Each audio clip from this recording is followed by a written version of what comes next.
What happens when God gives us resources? How do we steward those things? Are we wise in our stewardship? Are we lazy in our stewardship? Are we diligent? And what are the effects of that? What happens when we steward something well? What happens when we don't steward something well? Right. I want to take you to the parable of the 10 minas. And this is right here in Luke 19. And so Jesus is teaching, and he said, a man of noble birth went to a distant country to have himself appointed king and then to return. So he called 10 of his servants and gave them 10 minas. Put this money to work, he said, until I come back. Now I just want to make it clear here exactly what's going on. Y'all giving out tithing envelopes? Man, we got some people that are excited about giving. I'm preaching the message and people are giving. Okay, all right. Let's just be clear about this. This story that Jesus is telling is about two people. It's about Jesus the King, and it's about us as stewards. Somebody say Jesus the King. Jesus the King. And us as stewards. And us as stewards. That's the first thing, because no matter where you are on the earth, you're stewarding something that God gave you. Yes, whether you know it, whether you acknowledge it or not, you're still a steward of something that belongs to God. That's right. The air that you breathe, the land that you think you own, we all steward something that God has given us to steward. So let's talk about the mina. What is a mina? It's 3 months' wages. Basically, if you were to calculate what you make in a month, multiply it by 3, that's what a mina is. 25% of your annual income. This is what a mina is. Each of those 10 servants got a mina. And although we're talking about money, you not only steward money, you also steward your health. You steward relationships, your family, your gifts, your abilities, your job, every opportunity that God gives you, you're a steward of those things. So this principle that Jesus is showing people with money really relates to all of our life. Right. How do we steward? How do we steward the things that God has dropped in our lap? So let's go a little further. And Jesus says about this noble man that went to a distant country, he said, but his subjects there hated him and sent a delegation after him to say, we don't want this man to be our king. And that really relates to how the world sometimes treats Jesus. They don't want him to be the king. Right. But how many know that it doesn't matter if they don't want him to be the king, he's the king. That's right. When you're the king, you're just the king. And so he's the boss. We're living on his property. His laws and rules still apply to everybody. If you acknowledge him as the king, how many know that if you walk into Publix and you don't recognize the owner of Publix, you don't recognize the rules of Publix, guess what? The rules still exist. The rules still apply. You can't just pick up a jug of milk and walk out. That's right. You can't just do things whatever way you want to do things. Publix has an owner. Publix has rules. We have rules. And God gives us these rules and laws. So the Bible says, even the people that don't acknowledge Jesus, they'll have to one day acknowledge him. Romans 14:11 says, one day every knee shall bow, every tongue will confess That's that right. Jesus is Lord. So let's go a little further. So there were some people that didn't want to acknowledge him as king. But 15 says he was made the king and he returned home. And he sent for the servants that had been given the money in order to find out what they had gained with it. Now, if you had trusted somebody with your money, you would want to know what happened when you came back, right? Absolutely. So Jesus comes back into town. The king comes back into town. He calls the servants up. The first one comes to him and says, sir, your mina has earned 10 more. Now, just stop for a second. If you think about this, do the math in your head. Think about what you make in 3 months, then multiply that by 10. This is what that servant did with Jesus' money. Wow. Good. He didn't double it. He didn't triple it. He multiplied it 10 times over. So, of course, Jesus said, well done, my good servant. Now, here's the key thing. He says, because you've been trustworthy in a very small matter, even the things that look like they're huge to us, 3 months' salary seems like a lot to us. Right. But Jesus says to him, because you've been faithful in this small thing, wow, I'm going to make you a steward of 10 cities. 10 cities. Wow. Get this for a moment.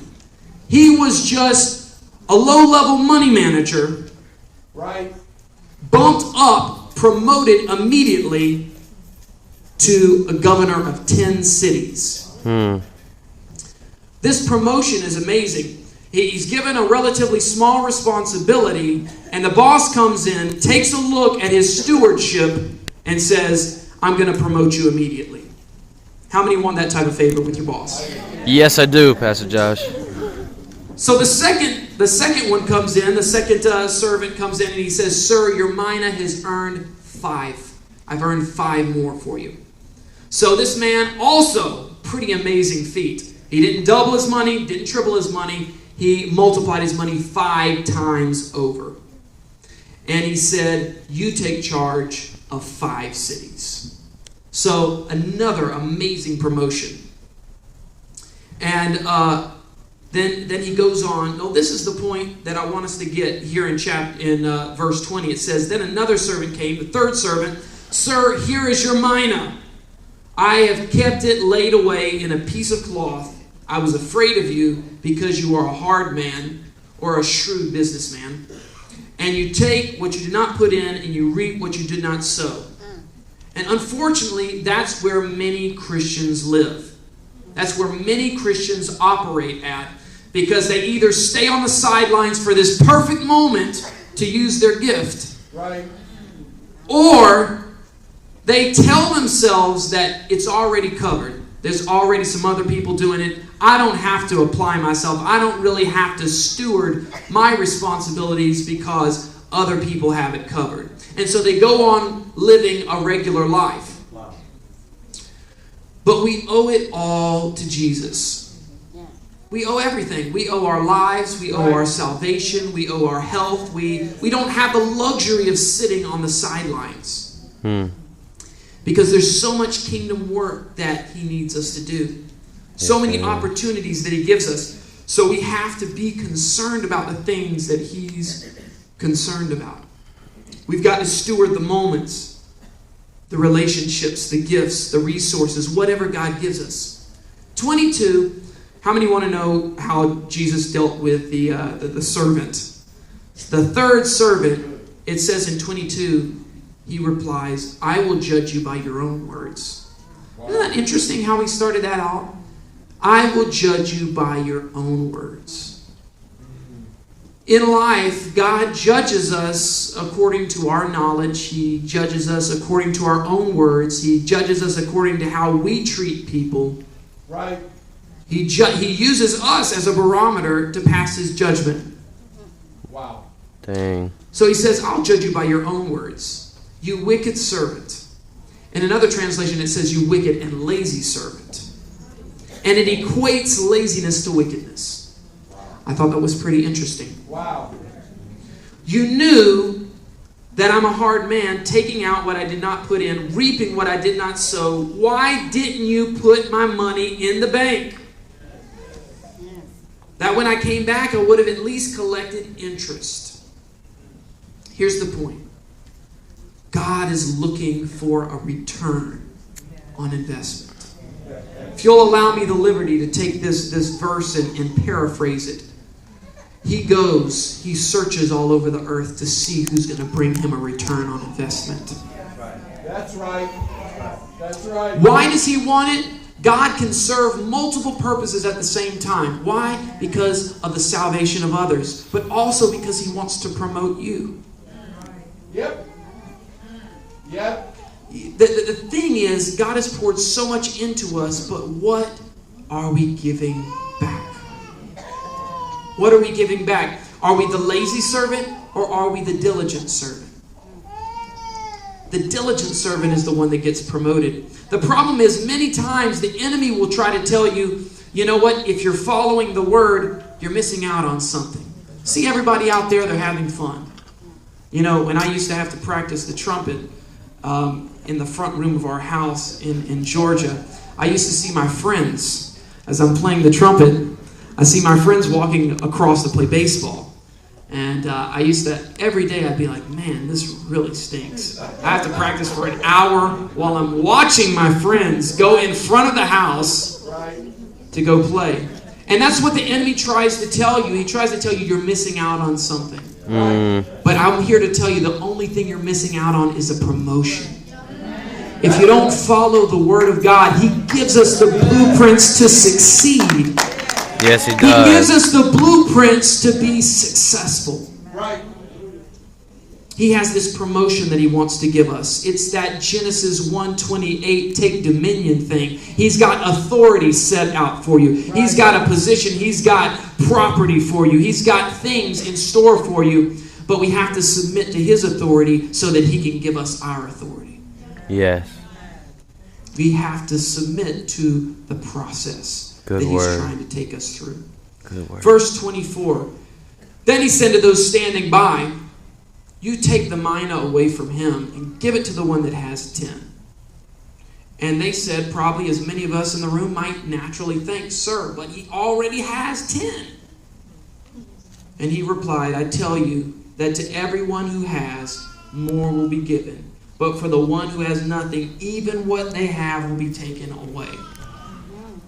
Yeah.